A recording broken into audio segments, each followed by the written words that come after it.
स्वागतम. संगीता मलसिंग या माझ्या यूट्यूब चॅनलवर तुम्हा सर्वांचे हार्दिक स्वागत. मानसशास्त्र इयत्ता 12वी हा विषय अभ्यासाला घेतलेला आहे. प्रकरण क्रमांक 2 आपण अभ्यासत आहोत. प्रकरणाचं नाव आहे बुद्धिमत्ता. या प्रकरणात एकूण 6 उपघटक आहेत. त्यातला पहिला उपघटक प्रस्तावना आपण अभ्यासलेला आहे.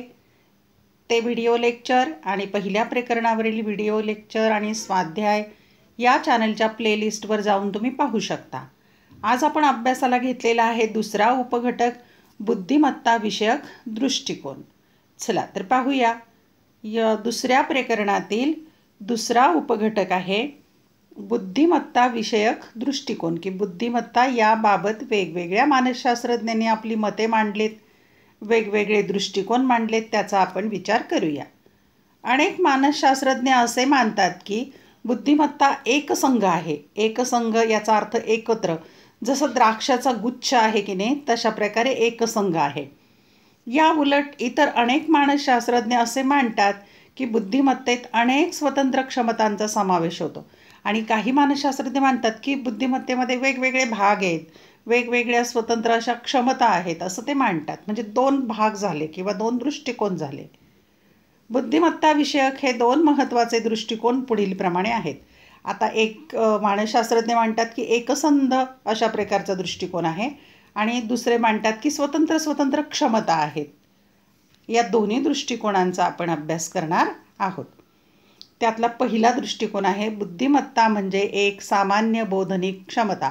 सामान्य क्षमता आहे बोध होण्याची, अशा प्रकारे एक दृष्टिकोन मांडलेला आहे. बुद्धिमत्ता ही एक सामान्य बोधनिक क्षमता मानणारे मानसशास्त्रज्ञ असे मानतात की बुद्धिमत्तेची विविध कार्ये दिसतात, की वेगवेगळी कार्ये बुद्धिमत्तेची दिसून येतात, परंतु मूलतः ती एकच क्षमता आहे, परंतु मुळात त्याची क्षमता एकच आहे असं मानसशास्त्रज्ञ मानतात. ते कोण कोण आहेत तर अल्फ्रेड बिने, लेवी स्टरमन, डेव्हिड वेशलर इत्यादींच्या मते बुद्धिमत्ता ही एकसंघ स्वरूपाची असते. जसा द्राक्षाचा एकच गुच्छा दिसतो तशी एकसंध अशा प्रकारची बुद्धिमत्ता दिसते. आणि हे मानणारे मानसशास्त्रज्ञांची नावंही लक्षात ठेवा. अल्फ्रेड बिने, लेवी स्टरमन, डेव्हिड वेशलर यांनी अशी एक सामान्य बोधनिक क्षमता मांडली बुद्धिमत्तेला. दुसरा दृष्टिकोन पाहूया. बुद्धिमत्ता म्हणजे अनेक स्वतंत्र क्षमतांचा समुच्चय. अनेक स्वतंत्र क्षमतांचा समुच्चय. कोण मानसशास्त्रज्ञ आहेत पाहूया. E.L. Thorndike, Louis Thurstone, Charles Spearman इत्यादींच्या मते बुद्धिमत्तेत अनेक क्षमता आहेत, अनेक बाबींचा समावेश होतो त्यामध्ये. बुद्धिमत्तेचा हा दृष्टिकोन पुढील सारणीत मांडला आहे. म्हणजे यांच्या मते अनेक क्षमतांचा समावेश असणारी ही बुद्धिमत्ता असते. त्याला समुच्चय म्हटलेलं आहे. समुच्चय म्हणजे घड, एकत्र असणं, अशा प्रकारे. आता पाहूया आपण मानसशास्त्रज्ञ E.L. थॉर्नडाईक काय म्हणतायत पाहू. E.L. थॉर्नडाईक यांनी असे स्पष्ट केले की 3 स्वतंत्र क्षमता म्हणजे बुद्धिमत्ता. 3 वेगवेगळे भाग आहेत किंवा शाखा आहेत, त्या क्षमता आहेत आणि त्या 3 एकत्र करायच्या. या 3 स्वतंत्र क्षमता म्हणजे बुद्धिमत्ता. मग ती कोणकोणत्या 3 आहेत. एक आहे मूर्त बुद्धिमत्ता. मूर्त म्हणजे दृश्य, दिसणारी, दृश्य. 2 सामाजिक बुद्धिमत्ता, सामाजिक वर्तन करताना वापरली जाणारी बुद्धिमत्ता. आणि तिसरा प्रकार आहे अमूर्त बुद्धिमत्ता. अमूर्त म्हणजे अदृश्य, न दिसणारी अशा प्रकारची बुद्धिमत्ता. या 3चा समावेश बुद्धिमत्तेत होतो. अशा प्रकारे E.L. थॉर्नडाईक यांनी आपलं मत मांडलं आहे.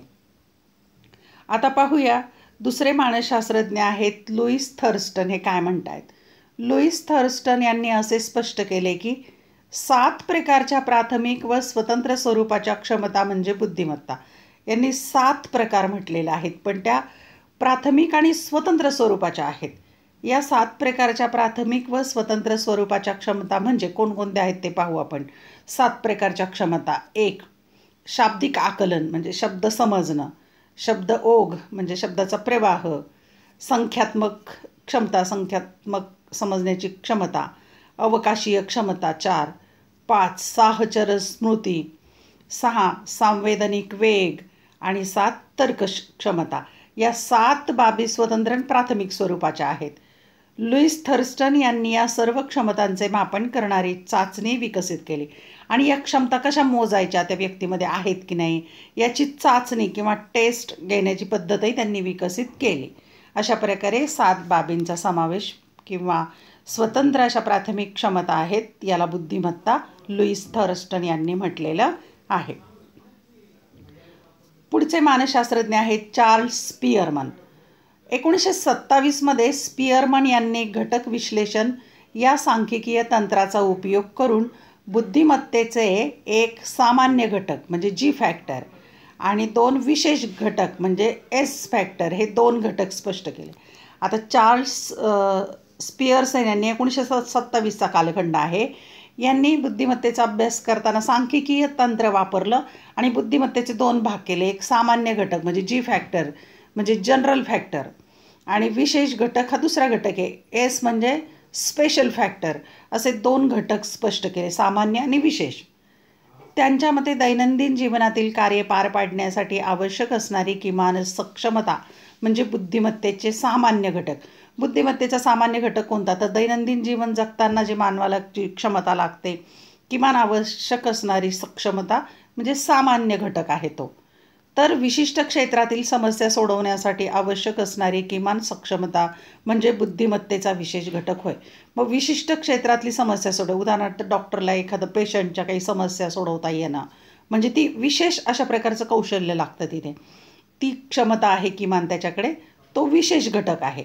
तो सर्वांच्याकडे नसतो, तो फक्त डॉक्टरकडे असतो. पण दैनंदिन जीवन जगताना ज्या गोष्टी आवश्यक आहेत, सक्षमता आहे ती, त्याला सामान्य घटक म्हणायचं.